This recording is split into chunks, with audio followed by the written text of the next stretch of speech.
देखो हम पहले देखते हैं पोटेंशियल डिफरेंस। हमने कल पढ़ा था पोटेंशियल। पोटेंशियल क्या पढ़ा था हमने? Work upon charge. किसी एक पॉइंट का पोटेंशियल क्या था? इन्फिनिटी से +1 चार्ज को लाने के लिए जो वर्क करना पड़ रहा था, उस वर्क को हमने क्या कहा था? पोटेंशियल कहा था। अब ये कहते हैं पोटेंशियल डिफरेंस। देखो एक पॉइंट ये है और एक पॉइंट ये है, ठीक है। मान लेते हैं इसका पोटेंशियल V1 है और इसका पोटेंशियल V2 है। यहाँ कहीं इन्फिनिटी है। इन्फिनिटी से यहाँ तक लाने के लिए, किसे? +1 चार्ज को लाने के लिए जो काम करना पड़ेगा वो क्या आएगा? इस पॉइंट का पोटेंशियल मान लेते हैं V1। इन्फिनिटी से इस पॉइंट तक लाने के लिए +1 कूलम चार्ज को जो वर्क करना पड़ेगा उसे हम क्या कहेंगे? पोटेंशियल इस पॉइंट का, वो मान लेते हैं V1।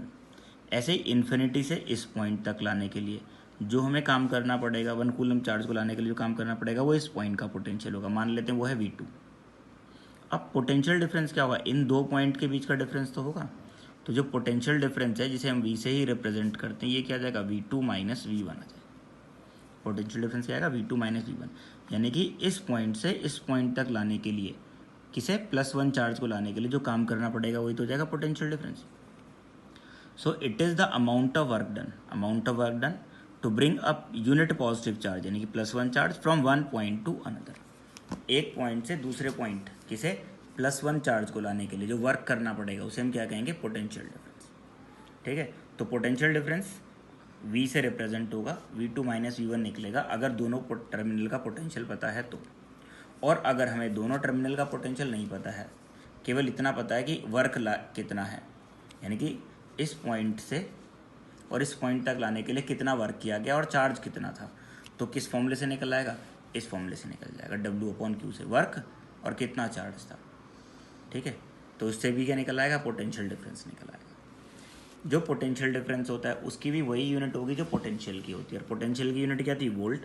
तो पोटेंशियल डिफरेंस की यूनिट भी क्या हो जाएगी? वोल्ट। इंपॉर्टेंट चीज़ क्या है यहाँ पे? पोटेंशियल डिफरेंस मेजर करने के लिए एक इंस्ट्रूमेंट यूज़ करते हैं, उसे कहते हैं volt meter. Volt meter is an instrument which is used to measure the potential difference between two terminals। अब पोटेंशियल जो ये वोल्ट मीटर है, इस वोल्ट मीटर के लिए हमें तीन चीज़ें ध्यान रखनी है। एक तो वोल्ट मीटर क्यों यूज़ होता है? पोटेंशियल डिफरेंस मेजर करने के लिए। एक वोल्ट मीटर का रेजिस्टेंस क्या होता है, ये वर्ड आगे क्लियर करेंगे। रेजिस्टेंस, वोल्ट मीटर का जो रेजिस्टेंस होता है हाई रेजिस्टेंस होता है, ये बहुत इंपॉर्टेंट टॉपिक है।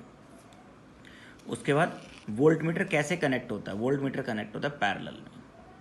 अब ये सीरीज, दो तरह कनेक्शन होते हैं, एक सीरीज और पैरेलल। ये भी आगे जाके क्लियर हो जाएगा। फिलहाल बस इतना ही याद रखना वोल्ट मीटर के बारे में। वोल्ट मीटर क्या डिवाइस है? पोटेंशियल डिफरेंस मेजर करने के लिए। दूसरा, वोल्ट मीटर का रेजिस्टेंस कैसा होता है? हाई। और तीसरा, वोल्ट मीटर कैसे कनेक्ट होता है? पैरेलल में। एक मैंने सर्किट डायग्राम दिखाया है, इसमें पोटेंशियल डिफरेंस मेजर करते हुए दिखाया गया। ये बैटरी है, ये कंडक्टिंग वायर है, ठीक है। ये कंडक्टर है, कोई भी बल्ब भी हो सकता है, ठीक है। टीवी, फ्रिज, कुछ भी हो सकता है, कोई भी कंडक्टर हो सकता है। और उसके दो टर्मिनल्स पे हमने क्या किया? एक वोल्ट मीटर को V से रिप्रेजेंट करते हैं। वोल्ट मीटर कनेक्ट कर दिया, किस लिए कनेक्ट कर दिया? कि इसका पोटेंशियल डिफरेंस वो मेजर कर सके, ठीक है। तो इस वीडियो में हमने क्या पढ़ा? पोटेंशियल डिफरेंस क्या होता है, ठीक है। पोटेंशियल डिफरेंस के दो फॉर्मूले पढ़े हमने।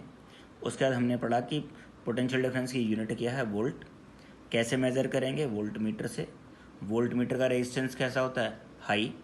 वोल्ट मीटर कैसे कनेक्ट होता है? पैरेलल में। और वोल्ट मीटर को कनेक्ट करके दिखाया एक सर्किट डायग्राम।